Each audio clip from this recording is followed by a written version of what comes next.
श्री दुर्गाय नमः। श्री दुर्गा सप्तशती 5वां अध्याय। देवताओं द्वारा देवी की स्तुति। चंड मुंड के मुख से अंबिका के रूप की प्रशंसा सुनकर शुंभ का उनके पास दूध भेजना और दूध का निराश होकर लौट जाना। विनियोग। ओम। इस उत्तर चरित्र के रुद्र ऋषि हैं, महासरस्वती देवता हैं, अनुष्टुप छंद हैं, भीमा शक्ति है, भ्रामरी बीज है, सूर्य तत्व है और सामदेव स्वरूप है। महासरस्वती की प्रसन्नता के लिए उत्तर चरित्र के पाठ में इसका विनियोग किया जाता है। ध्यान। जो अपने कर कमलों में घंटा, शूल, हल, शंख, मूसल, चक्र, धनुष और बाण धारण करती है, शरद ऋतु के शोभा संपन्न चंद्रमा के समान जिनकी मनोहर कांति है, जो तीनों लोगों की आधारभूता और शुंभ आदि देवताओं का नाश करने वाली हैं, तथा गौरी के शरीर से जिनका प्राकट्य हुआ है, उन महासरस्वती देवी का मैं निरंतर भजन करती हूँ।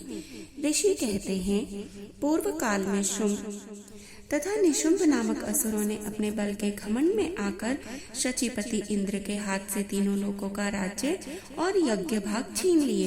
वे ही दोनों सूर्य, चंद्रमा, कुबेर, यम और वरुण के अधिकार का भी उपयोग करने लगे। वायु और अग्नि का कार्य भी वे ही करने लगे। उन दोनों ने सब देवताओं को अपमानित, राज्य भ्रष्ट, पराजित तथा अधिकारहीन करके स्वर्ग से निकाल दिया। उन दोनों महान असुरों से तिरस्कृत देवताओं ने अपराजिता देवी का स्मरण किया और सोचा, जगदम्बा ने हम लोगों को वर दिया था कि आपत्ति काल में स्मरण करने पर मैं तुम्हारी सभी आपत्तियों का तत्काल नाश कर दूंगी। यह विचार कर देवता गिरिराज हिमालय पर गए और वहाँ भगवती विष्णु माया की स्तुति करने लगे। देवता बोले, देवी को नमस्कार है, महादेवी शिवा को सर्वदा नमस्कार है, प्रकृति एवं भद्रा को प्रणाम है। हम लोग नियम पूर्वक जगदम्बा को नमस्कार करते हैं। रौद्रा को नमस्कार है, नित्या, गौरी एवं धात्री को बारंबार नमस्कार है। ज्योत्सनामयी, चंद्र रूपिणी एवं सुख स्वरूपा देवी को सतत प्रणाम है। शरणागतों का कल्याण करने वाली वृद्धि एवं सिद्धि रूपा देवी को हम बारंबार नमस्कार करते हैं। नैरृति अर्थात राक्षसों की लक्ष्मी, राजाओं की लक्ष्मी तथा शर्वाणी अर्थात शिव पत्नी स्वरूपा आप जगदम्बा को बार बार नमस्कार है।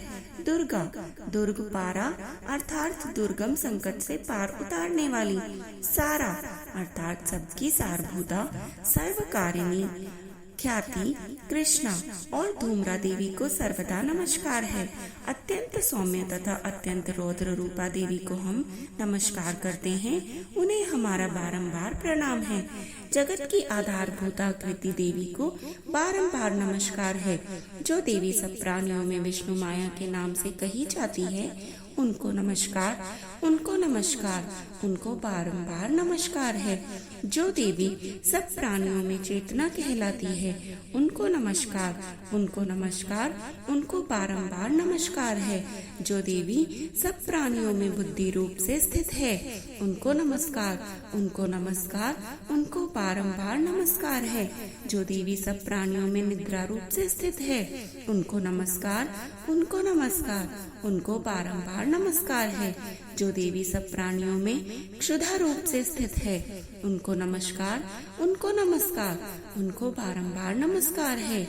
जो देवी सब प्राणियों में छाया रूप से स्थित है, उनको नमस्कार, उनको नमस्कार, उनको बारंबार नमस्कार है। जो देवी सब प्राणियों में शक्ति रूप से स्थित है, उनको नमस्कार, उनको नमस्कार, उनको बारंबार नमस्कार है।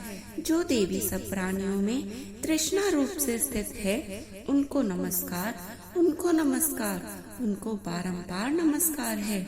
जो देवी सब प्राणियों में शांति, क्षमा रूप से स्थित है, उनको नमस्कार, उनको नमस्कार, उनको बारंबार नमस्कार है। जो देवी सब प्राणियों में जाति रूप से स्थित है, उनको नमस्कार, उनको नमस्कार, उनको बारंबार नमस्कार है। जो देवी सब प्राणियों में लज्जा रूप से स्थित है, उनको नमस्कार, उनको नमस्कार, उनको बारंबार नमस्कार है। जो देवी सब प्राणियों में शांति रूप से, श्रद्धा रूप से और कांति रूप से स्थित है, उनको नमस्कार है, उनको नमस्कार, उनको बारंबार नमस्कार है। जो देवी सब प्राणियों में लक्ष्मी रूप से स्थित है, उनको नमस्कार है, उनको नमस्कार, उनको बारंबार नमस्कार है। जो देवी सब प्राणियों में वृत्ति रूप से, स्मृति रूप से, दया रूप से और तुष्टि रूप से स्थित है, उनको नमस्कार है, उनको नमस्कार है, उनको बारंबार नमस्कार है। जो देवी सब प्राणियों में माता रूप से स्थित है, उनको नमस्कार है, उनको नमस्कार, उनको बारंबार नमस्कार है। जो देवी सब प्राणियों में भ्रांति रूप से स्थित हैं, उनको नमस्कार, उनको नमस्कार, उनको बारंबार नमस्कार है। जो जीवों के इंद्रिय वर्ग की अधिष्ठात्री देवी एवं सब प्राणियों में सदा व्याप्त रहने वाली है, उन व्यापती देवी को बारंबार नमस्कार है। जो देवी चैतन्य रूप से इस संपूर्ण जगत को व्याप्त करके स्थित है, उनको नमस्कार, उनको नमस्कार, उनको बारंबार नमस्कार है। पूर्व काल में अपने अभिष्ट की प्राप्ति होने से देवताओं ने जिनकी स्तुति की तथा देवराज इंद्र ने बहुत दिनों तक जिनका सेवन किया, वह कल्याण की साधन भूता ईश्वरी हमारा कल्याण और मंगल करे तथा सारी आपत्तियों का नाश कर डाले। उद्दंड दैत्यों से सताए हुए हम सभी देवता जिन परमेश्वरी को इस समय नमस्कार करते हैं तथा जो भक्ति से विनम्र पुरुषों द्वारा स्मरण की जाने पर तत्काल ही संपूर्ण विपत्तियों का नाश कर देती है, वे जगदम्बा हमारा संकट दूर करें। ऋषि कहते हैं, राजन, जब इस प्रकार से देवता स्तुति कर रहे थे, उस समय पार्वती देवी गंगा जी के जल में स्नान करने के लिए वहां आई। उन सुंदर बोहों वाली भगवती ने देवताओं से पूछा, आप लोग यहाँ किसकी स्तुति करते हैं? तब उन्हीं के शरीर कोश से प्रकट हुई। शिवा देवी बोली, शुंभ दैत्य से तिरस्कृत और युद्ध में निशुंभ से पराजित हो यहाँ एकत्रित हुए ये समस्त देवता यहाँ मेरी ही स्तुति गान कर रहे हैं। पार्वती जी के शरीर कोश से अंबिका का प्रादुर्भाव हुआ था, इसलिए वे समस्त लोकों में कौशिकी कही जाती हैं। कौशिकी के प्रकट होने के बाद पार्वती देवी का शरीर काले रंग का हो गया, अतः वे हिमालय पर रहने वाली कालिका देवी के नाम से विख्यात हुईं। तदंतर शुंभ निशुंभ के भृत्य चंड मुंड वहां आए और उन्होंने परम मनोहर रूप धारण करने वाली अंबिका देवी को देखा।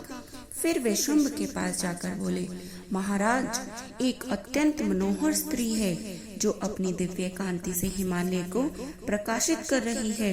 वैसा उत्तम रूप कहीं किसी ने भी नहीं देखा होगा। असुरेश्वर, पता लगाइए वह देवी कौन है और उसे हर लीजिए। स्त्रियों में तो वह रतन है और उसका प्रत्येक अंग अत्यंत सुंदर है तथा वह अपने श्री अंगों की प्रभा से संपूर्ण दिशाओं में प्रकाश फैला रही है। दैत्यराज, अभी वह हिमालय पर ही मौजूद है, आप उसे देख सकते हैं। प्रभो, तीनों लोकों में मणि, हाथी और घोड़े आदि जितने भी रत्न हैं, वे सब इस समय आपके घर में शोभा पाते हैं। हाथियों में रत्नभूत ऐरावत, यह पारिजात का वृक्ष और यह उच्चई श्रवा घोड़ा, यह सब आपने इंद्र से ले लिया है। हंसों से जुता हुआ यह विमान भी आपके आंगन में शोभा पाता है। यह रत्नभूत अद्भुत विमान जो पहले ब्रह्मा जी के पास था, अब आपके यहाँ लाया गया है। यह महापद्म नामक निधि आप कुबेर से छीन लाए हैं। समुद्र ने भी आपको किंचलकिनी नाम की माला भेंट की है जो केसरों से सुशोभित है और जिसके कमल कभी भी नहीं कुमलाते। सुवर्ण की वर्षा करने वाला वरुण का छत्र भी आपके घर में शोभा पाता है तथा यह श्रेष्ठ रथ जो पहले प्रजापति के अधिकार में था, अब आपके पास मौजूद है। तेतेश्वर, मृत्यु की उत्क्रांतिदा नाम वाली शक्ति भी आपने छीन ली है तथा वरुण का पाश और समुद्र में होने वाले सब प्रकार के रत्न आपके भाई निशुंभ के अधिकार में हैं। अग्नि ने भी स्वतः शुद्ध किए हुए 2 वस्त्र आपकी सेवा में अर्पित किए हैं। दैत्यराज, इस प्रकार सभी रत्न आपने एकत्र कर लिए हैं। फिर जो यह स्त्रियों में रत्न रूपी कल्याणमयी देवी है, इसे आप क्यों नहीं अपने अधिकार में कर लेते? ऋषि कहते हैं, चंडमुंड का यह वचन सुनकर शुंभ ने महादैत्य सुग्रीव को दूत बनाकर देवी के पास भेजा और कहा, तुम मेरी आज्ञा से उसके सामने ये बातें कहना और ऐसा उपाय करना जिससे वह प्रसन्न होकर शीघ्र ही यहाँ आ जाए। वह दूत पर्वत के अत्यंत रमणीय प्रदेश में जहाँ देवी मौजूद थी गया और मधुर वाणी में कोमल वचन बोला। दूत बोला, देवी, दैत्यराज शुंभ इस समय तीनों लोगों के परमेश्वर हैं। मैं उन्हीं का भेजा हुआ दूत हूँ और यहाँ आपके पास ही आया हूँ। उनकी आज्ञा सदा सब देवता एक स्वर से मानते हैं, कोई उसका उल्लंघन नहीं कर सकता। वे संपूर्ण देवताओं को परास्त कर चुके हैं। उन्होंने तुम्हारे लिए जो संदेश दिया है उसे सुनो। संपूर्ण त्रिलोकी मेरे अधिकार में है। देवता भी मेरी आज्ञा के अधीन चलते हैं। संपूर्ण यज्ञों के भोगों को मैं ही पृथक पृथक भोगता हूँ। तीनों लोकों में जितने श्रेष्ठ रत्न हैं, वे सब मेरे अधिकार में हैं। देवराज इंद्र का वाहन ऐरावत, जो हाथियों में रत्न के समान है, मैंने छीन लिया है। क्षीर सागर का मंथन करने से जो अश्वरतन उच्चई श्रवा प्रकट हुआ था, उसे देवताओं ने मेरे पैरों पर पड़कर समर्पित किया है। सुंदरी, उनके सिवा और भी जितने रत्नभूत पदार्थ देवताओं, गंधर्वों और नागों के पास थे, वे सब मेरे ही पास हैं। देवी, हम लोग तुम्हें संसार की स्त्रियों में रत्न मानते हैं, अतः तुम हमारे पास आ जाओ, क्योंकि रत्नों का उपभोग करने वाले हम ही हैं। चंचल कटाक्षों वाली हे सुंदरी, तुम मेरी या मेरे भाई महाप्रक्रमी निशुंभ की सेवा में आ जाओ, क्योंकि तुम रत्न स्वरूपा हो। मेरा वरण करने से तुम्हें तुलना रहित महान ऐश्वर्य की प्राप्ति होगी। अपनी बुद्धि से यह विचार कर तुम मेरी पत्नी बनना स्वीकार करो। ऋषि कहते हैं, दूत के यूं कहने पर कल्याणमयी भगवती दुर्गा देवी, जो इस जगत को धारण करती है, मन ही मन गंभीर भाव से मुस्कुराई और इस प्रकार बोली। देवी ने कहा, दूत, तुमने सब सत्य कहा है, इसमें तनिक भी मिथ्या नहीं है। शुंभ तीनों लोकों का स्वामी है और निशुंभ भी उसी के समान पराक्रमी है। इस विषय में मैंने जो प्रतिज्ञा कर ली है, उसे मिथ्या कैसे करूं? मैंने अपनी अल्प बुद्धि के कारण पहले से जो प्रतिज्ञा कर रखी है, उसे सुनो। जो मुझे संग्राम में जीत लेगा, जो मेरे अभिमान को चूर्णित कर देगा तथा संसार में जो मेरे समान बलवान होगा, वही मेरा स्वामी होगा। इसलिए शुंभ अथवा महादैत्य निशुंभ स्वयं ही यहाँ पधारे और मुझे जीतकर शीघ्र ही मेरा पानी ग्रहण कर ले। इसमें विलंब की क्या आवश्यकता है? दूत बोला, देवी, तुम घमंड में भरी हो, मेरे सामने ऐसी बातें ना करो। तीनों लोकों में कौन ऐसा पुरुष है जो शुंभ निशुंभ के सामने खड़ा हो सके? देवी, अन्य देवताओं के सामने भी सारे देवता युद्ध में नहीं ठहर सकते, फिर तुम अकेली स्त्री होकर कैसे ठहर सकती हो? जिन शुंभ आदि देवताओं के सामने इंद्र आदि सब देवता भी युद्ध में खड़े नहीं हुए, उनके सामने तुम स्त्री होकर कैसे जाओगी? इसलिए तुम मेरे ही कहने से शुंभ निशुंभ के पास चली जाओ। ऐसा करने से तुम्हारे गौरव की रक्षा होगी, अन्यथा जब वे केश पकड़कर घसीटेंगे, तब तुम्हें अपनी प्रतिष्ठा खोकर जाना पड़ेगा। देवी ने कहा, तुम्हारा कहना ठीक है। शुंभ बलवान और निशुंभ भी बड़े पराक्रमी हैं, किंतु क्या करूं? मैंने पहले ही बिना सोचे समझे प्रतिज्ञा कर ली है, अतः अब तुम जाओ। मैंने तुमसे जो कुछ कहा है वह सब दैत्यराज से आदर पूर्वक कहना, फिर वे जो उचित जान पड़े करें। ओम श्री दुर्गाय नमः। इस प्रकार श्री मार्कंडेय पुराण में सावर्णिक मनवंतर की कथा के अंतर्गत देवी महात्म्य में देवी दूत संवाद नामक 5वां अध्याय संपूर्ण हुआ। जय माता दी। ओम श्री दुर्गाय नमः। श्री दुर्गा सप्तशती 6वां अध्याय धूम्रलोचन वध। ध्यान। मैं सर्वज्ञेश्वर भैरव के अंक में निवास करने वाली परमोत्कृष्ट पद्मावती देवी का चिंतन करती हूँ। वे नागराज के आसन पर बैठी हैं। नागों के फणों में सुशोभित होने वाली मणियों की विशाल माला से उनकी देहलता उद्भासित हो रही है। सूर्य के समान उनका तेज है। 3 नेत्र उनकी शोभा बढ़ा रहे हैं। वे हाथों में माला, कुंभ, कपाल और कमल लिए हुए हैं तथा उनके मस्तक में अर्धचंद्र का मुकुट सुशोभित है। ऋषि कहते हैं, देवी का यह कथन सुनकर दूत को बड़ा ही अमर्ष हुआ और उसने दैत्यराज के पास जाकर सब समाचार विस्तार पूर्वक कह सुनाया। दूत के उस वचन को सुनकर दैत्यराज कुपित हो उठा और दैत्य सेनापति धूम्रलोचन से बोला, धूम्रलोचन, तुम शीघ्र अपनी सेना साथ लेकर जाओ और उस दुष्टा के केश पकड़कर घसीटते हुए उसे बलपूर्वक यहाँ ले आओ।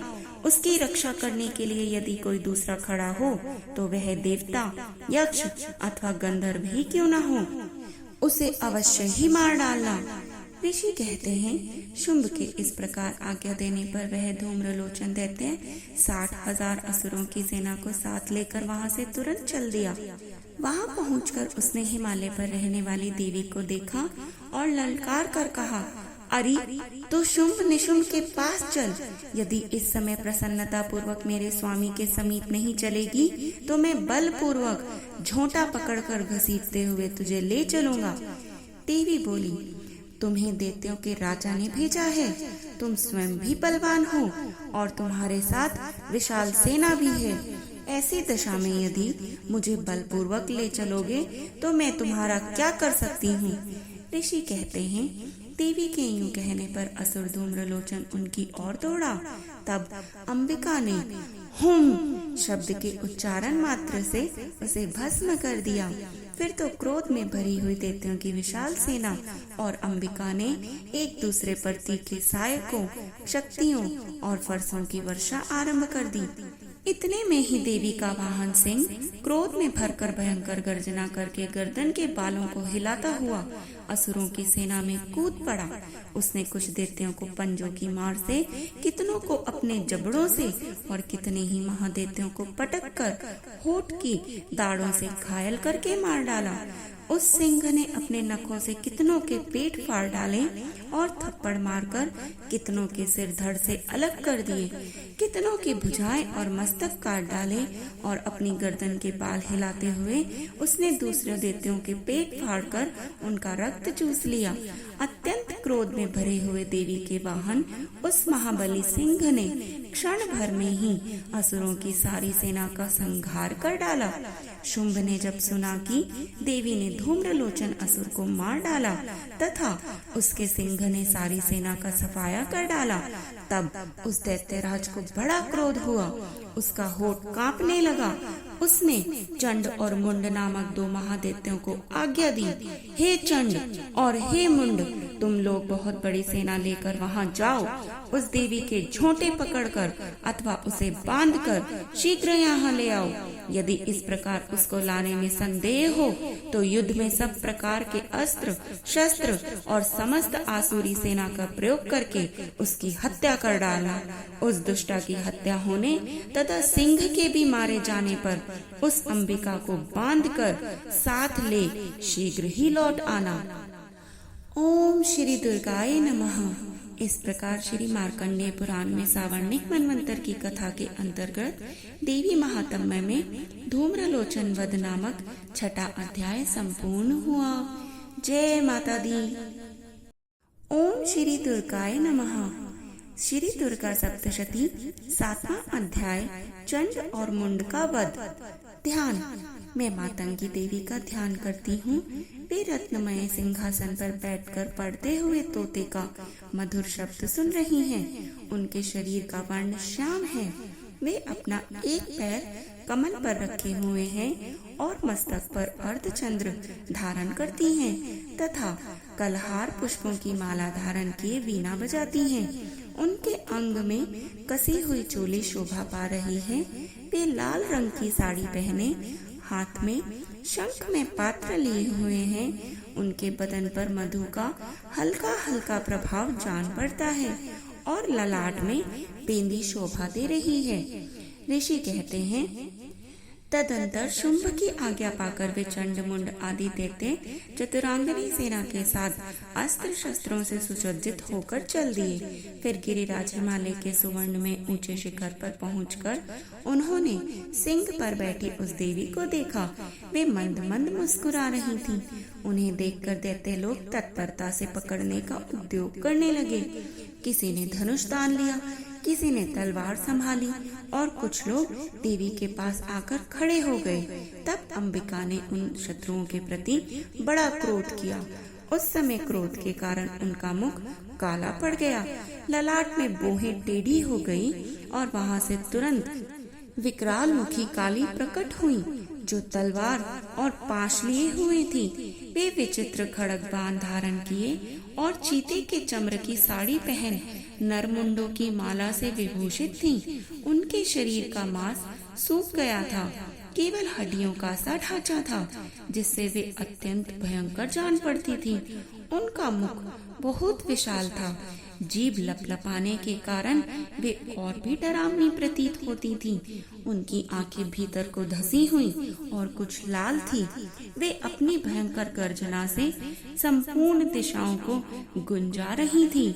बड़े बड़े दैत्यों का वध करती हुई वे कालिका देवी बड़े वेग से दैत्यों की उस सेना पर टूट पड़ी और उन सब का भक्षण करने लगी। वे पार्श्व रक्षकों, अंकुशधारी महावतों, योद्धाओं और घंटा सहित कितने ही हाथियों को एक ही हाथ से पकड़कर मुंह में डाल लेती थीं। इसी प्रकार घोड़े, रथ और सारथी के साथ रथी सैनिकों को मुंह में डालकर वे उन्हें बड़े भयानक रूप से चबा डालती थीं। किसी के बाल पकड़ लेती, किसी का गला दबा देती, किसी को पैरों से कुचल डालती और किसी को छाती के धक्के से गिराकर मार डालती थी।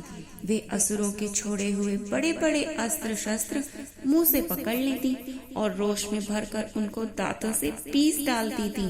काली ने बलवान एवं दुरात्मा दैत्यों की वह सारी सेना रौंद डाली, खा डाली और कितनों को मार भगाया।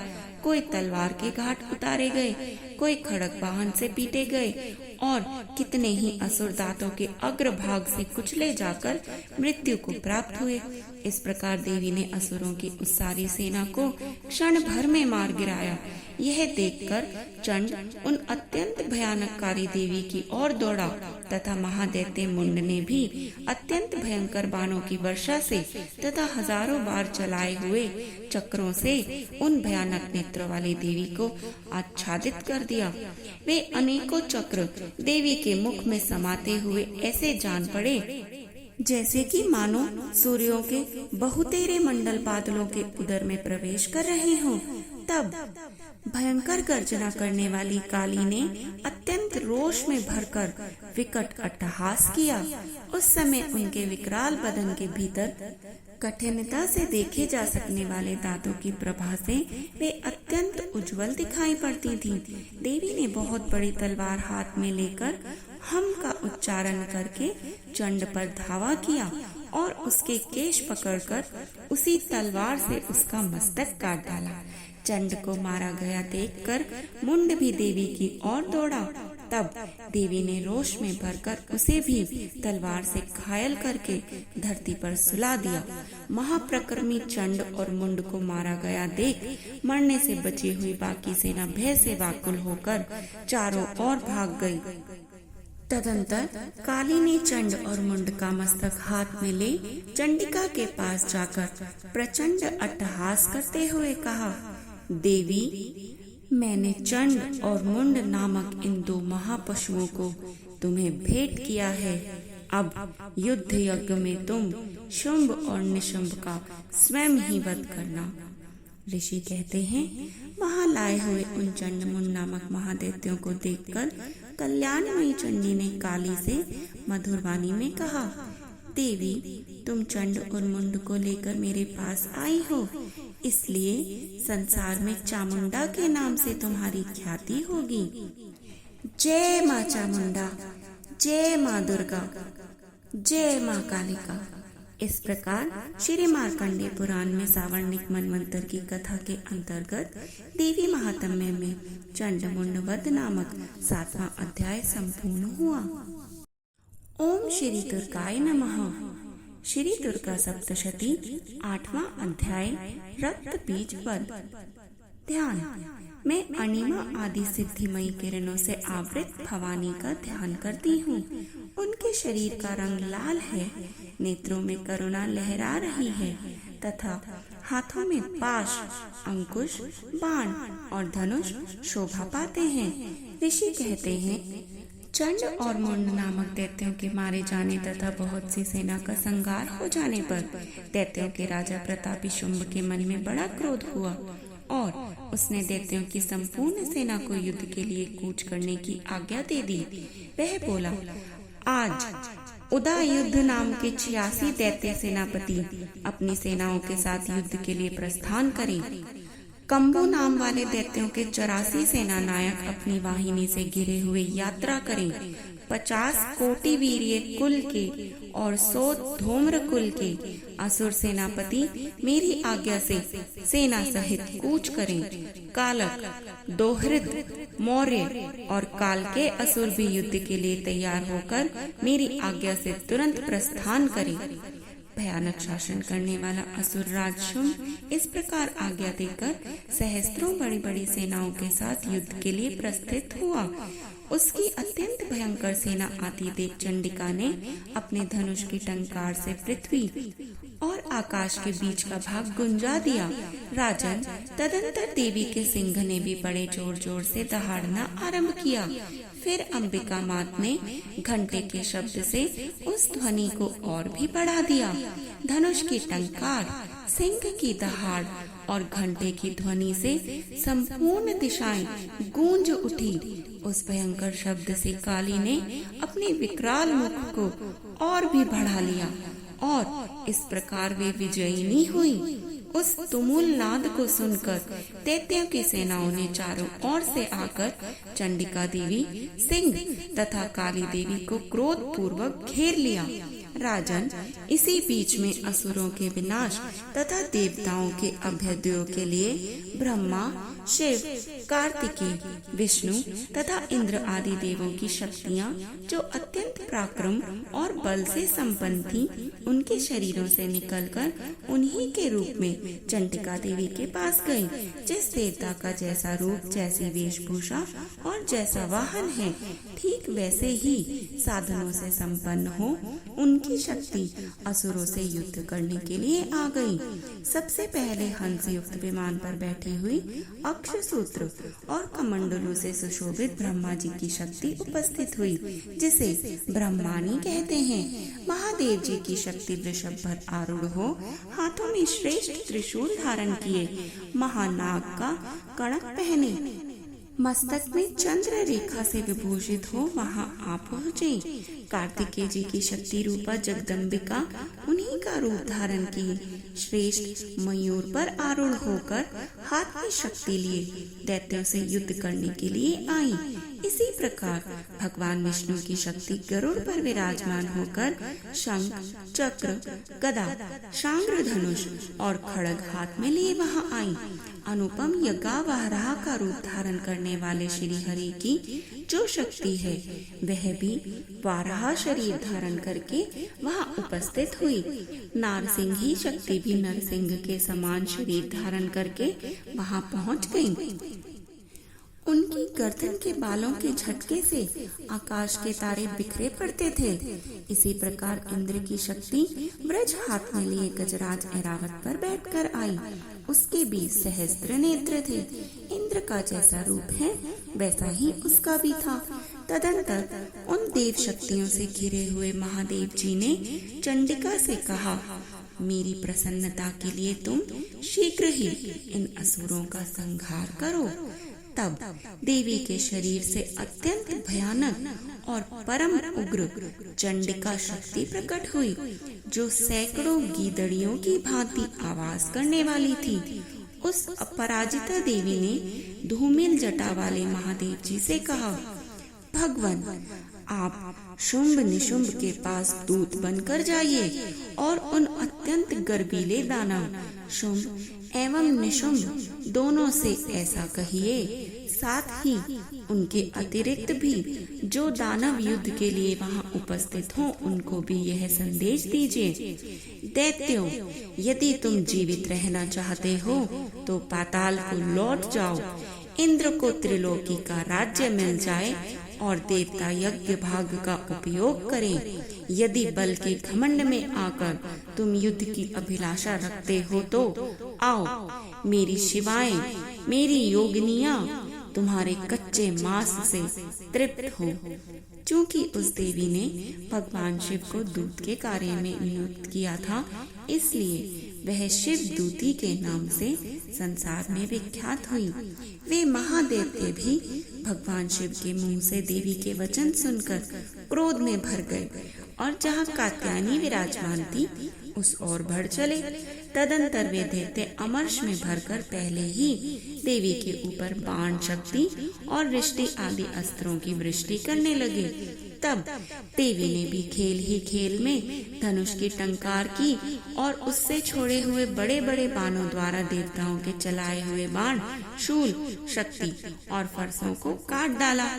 फिर काली उनके आगे होकर शत्रुओं को शूल के प्रहार से विद्रीन करने लगी और खटवांग से उनका कचूमर निकालती हुई रणभूमि में विचरने लगी।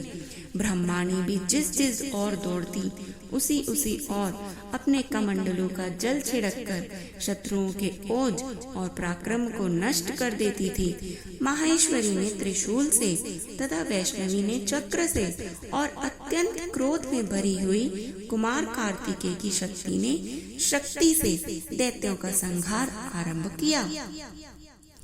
इंद्र शक्ति के वज्र प्रहार से विद्रीन हो सैकड़ों दैत्य दानव रक्त की धारा बहाते हुए पृथ्वी पर सो गए। वाराही शक्ति ने कितनों को ही अपनी थुथुन की मार से नष्ट कर दिया। दाढ़ों के अग्रभार से कितनों को छाती छेद डाली तथा कितने ही दैत्य उसके चक्र की चोट से विदीर्ण होकर गिर पड़े। नारसिंही भी दूसरे महादैत्यों को अपने नखों से विदीर्ण करके खाती और सिंहनाद से दिशाओं एवं आकाश को गुंजाती हुई युद्ध क्षेत्र में विचरने लगी। कितने ही असुर शिवदूती के प्रचंड अट्टहास से अत्यंत भयभीत हो पृथ्वी पर गिर पड़े और गिरने पर उन्हें शिवदूती ने उस समय अपना ग्रास बना लिया।